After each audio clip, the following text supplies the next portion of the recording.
بسم اللہ الرحمن الرحیم۔ نحمدہ و نصلی علی رسول الکریم، اما بعد۔ میرے محترم بھائیوں اور بہنوں، آج میں آپ کے سامنے سیرت النبی صلی اللہ علیہ وسلم کا ایک ایسا واقعہ بیان کرنے جا رہی ہوں جو نہ صرف ہمارے ایمان کی مضبوطی کا باعث ہے بلکہ آج کے دور میں پھیلی ہوئی بیماریوں، پریشانیوں اور شیطانی وسوسوں کا بھی بہترین علاج ہے۔ یہ واقعہ ہے ہمارے پیارے نبی صلی اللہ علیہ وسلم پر جادو کیے جانے کا اور پھر اللہ کی طرف سے اس کے علاج کا۔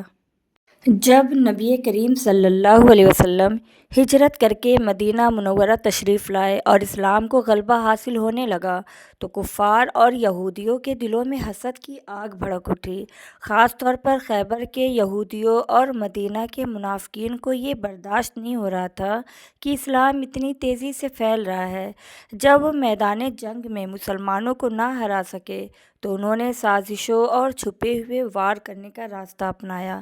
اسی سازش کے تحت بنو زریق قبیلے کا ایک یہودی جس کا نام لبید بن عاصم تھا، جو جادوگری میں بہت ماہر مانا جاتا تھا، اسے تیار کیا گیا کہ وہ اللہ کے نبی صلی اللہ علیہ وسلم پر جادو کرے۔ یہودیوں نے اسے کچھ دینار دیے اور کہا کہ تم محمد پر ایسا جادو کرو کہ ان کی طاقت ختم ہو جائے۔ لبید بن عاصم نے ارادہ تو کر لیا، لیکن اسے جادو کرنے کے لیے نبی کریم صلی اللہ علیہ وسلم کے جسم میں اطہر سے لگی ہوئی کوئی چیز چاہیے تھی۔ اس مقصد کے لیے اس نے ایک انتہائی گھٹیا چال چلی۔ ایک یہودی لڑکا جو نبی کریم صلی اللہ علیہ وسلم کی خدمت میں آیا جایا کرتا تھا، لبید نے اسے ورگلایا اور کسی طرح اس کے ذریعے نبی کریم صلی اللہ علیہ وسلم کی کنگھی اور آپ صلی اللہ علیہ وسلم کے سر مبارک کے کچھ بال حاصل کر لیے۔ روایات میں آتا ہے کہ ان بالوں اور کنگھی کے دندانوں پر لبید بن عاصم نے جادو کیا۔ اس نے ایک تانت لی اور اس میں 11 گرہیں لگائیں اور ہر گرہ پر کچھ منتر پھونکے۔ پھر اس جادو کے مواد کو نر کھجور کے خوشے کے غلاف میں رکھ کر مدینہ کے ایک کنویں بئر ذروان جو بنو زریق کے باغ میں تھا اس کی تہہ میں ایک بھاری پتھر کے نیچے دبا دیا۔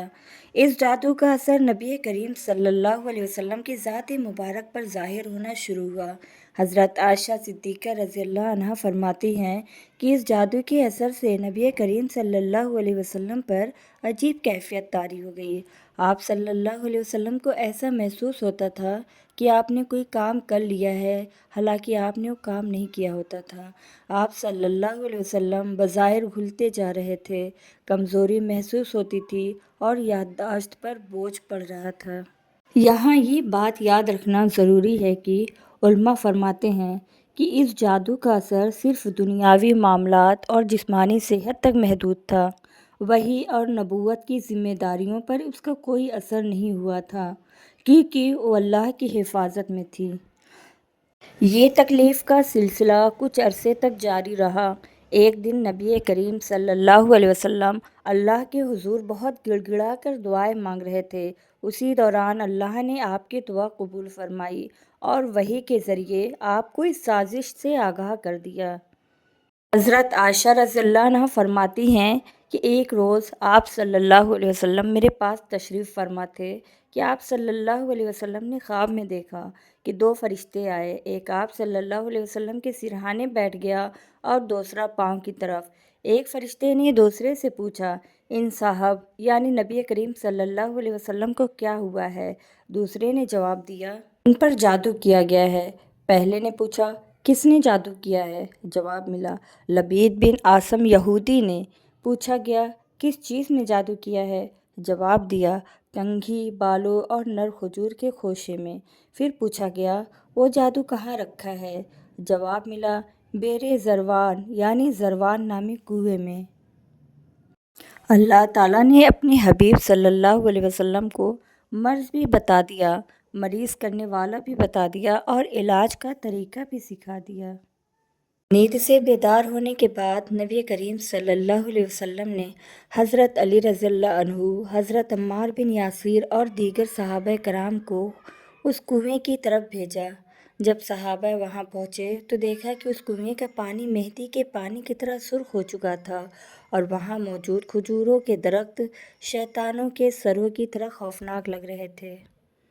صحابہ نے کنویں کا پانی نکالا، تہہ سے وہ پتھر ہٹایا اور اس کے نیچے سے وہ خوشہ برآمد کیا جس میں وہ بال، کنگھی اور گرہیں لگی ہوئی رسی تھی۔ وہ چیزیں لے کر صحابہ نبی کریم صلی اللہ علیہ وسلم کی خدمت میں حاضر ہوئے۔ اسی موقع پر اللہ تعالیٰ نے قرآن کریم کی 2 عظیم صورتیں نازل فرمائیں، ایک سورہ الفلق اور دوسرا سورہ الناس۔ ان دونوں صورتوں میں کل ملا کر 11 آیات ہیں اور اس رسی میں 11 گرہیں لگی ہوئی تھی۔ اللہ کے حکم سے نبی کریم صلی اللہ علیہ وسلم ایک آیت پڑھتے جاتے اور ایک گرہ کھلتی جاتی۔ جیسے جیسے گرہ کھلتی گئیں جادو کا اثر ختم ہوتا گیا۔ جب آخری گرہ کھلی تو آپ صلی اللہ علیہ وسلم کو یوں محسوس ہوا جیسے کوئی شخص رسیوں میں جکڑا ہوا تھا اور اب اسے آزاد کر دیا گیا ہو۔ آپ صلی اللہ علیہ وسلم بالکل تندرست اور حشاش بشاش ہو گئے۔ جب آپ صلی اللہ علیہ وسلم بالکل ٹھیک ہو گئے تو صحابہ کرام نے عرض کیا، یا رسول اللہ، کیا ہم اس خبیث لبید بن عاصم کو پکڑ کر قتل نہ کر دیں؟ قربان جائیں نبی رحمت صلی اللہ علیہ وسلم کے اخلاق پر۔ آپ صلی اللہ علیہ وسلم نے فرمایا، نہیں، اللہ نے مجھے شفا دے دی ہے، اب میں نہیں چاہتا کہ لوگوں میں شر اور فساد پھیلاؤں۔ آپ صلی اللہ علیہ وسلم نے اپنی ذات کے لیے اس یہودی سے کوئی بدلہ نہیں لیا اور نہ ہی اسے سزا دی، بلکہ معاملہ اللہ پر چھوڑ دیا۔ ناظرین، اس واقعے سے ہمیں چند بہت اہم اسباق ملتے ہیں۔ قرآن بہترین علاج ہے۔ دنیا کا کوئی بھی جادو ٹونا یا نفسیاتی بیماری ہو، سورہ الفلق اور سورہ الناس سے بہتر کوئی علاج نہیں۔ ہمیں چاہیے کہ صبح و شام ان سورتوں کو پڑھ کر اپنے اوپر اور بچوں پر دم کریں۔ نظر اور جادو برحق ہے، ہمیں اسے وہم کہہ کر جھٹلانا نہیں چاہیے، لیکن اس سے ڈرنا بھی نہیں چاہیے، کیونکہ اللہ کی قدرت جادوگر سے بڑی ہے۔ صبر اور توکل، مصیبت آنے پر گھبرانے کے بجائے اللہ سے رجوع کرنا چاہیے، جیسے نبی کریم صلی اللہ علیہ وسلم نے دعا کی اور اللہ نے راستہ دکھایا۔ انتقام لینے سے بہتر معاف کر دینا ہے تاکہ معاشرے میں فساد نہ پھیلے۔ اللہ تعالیٰ ہمیں قرآن سے تعلق جوڑنے، ان صورتوں کی برکت حاصل کرنے اور نبی کریم صلی اللہ علیہ وسلم کے نقش قدم پر چلنے کی توفیق عطا فرمائے۔ آئیے آج ہی سے یہ عہد کریں کہ ہم اپنی اور اپنے گھر والوں کی حفاظت سنت نبوی کے مطابق کریں گے۔ جب اللہ نے ہمیں اتنا بڑا ہتھیار دے دیا ہے تو پھر غیروں کے دروازے کھٹکھٹانے کی ضرورت نہیں ہے۔ قرآن تھام لیجیے اور شفا آپ کے پاس ہے۔ اللہ تعالیٰ ہمیں ہر قسم کے جادو، حسد اور شیطانی وسوسوں سے اپنی پناہ میں رکھے اور ہمیں قرآن پاک کو صرف پڑھنے والا نہیں بلکہ اسے رہنما بنانے والا بنائے۔ آمین ثم آمین۔ دین کی بات پھیلانا صدقہ جاریہ ہے۔ اس ویڈیو کو لائک اور شیئر کریں اور مزید اسلامی واقعات جاننے کے لیے ہمارے چینل کا حصہ بن جائیں۔ اور اگر آپ کو آج کی ویڈیو سے کچھ نیا سیکھنے کو ملا ہے تو میرے چینل کو سبسکرائب کرنا نہ بھولیں اور اپنی رائے کا اظہار کمنٹ میں ضرور کریں۔ جزاک اللہ خیر۔